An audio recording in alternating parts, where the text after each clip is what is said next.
Eneo la Ngindu katika kaunti ya Kitui wameandamana wakilalamikia hali mbaya ya barabara. Wafanyabiashara wanasema kwamba vumbi kutoka barabara hiyo huathiri afya na shughuli za kila siku.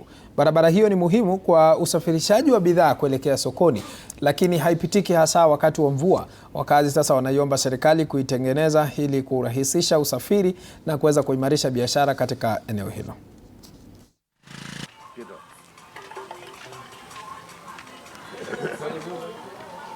Tangu enzi za kupata uhuru, hii barabara haijawekwa lami.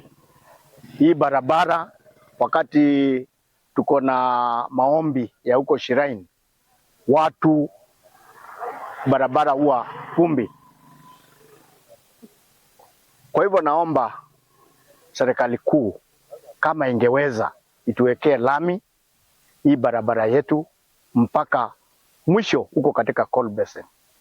Wakati wa enzi za uhuru alikuja na beacons zimewekwa kila mahali. Kwa hivyo ile imebaki ni kuweka contractor katika site aanze kazi. Na tukiachana na hayo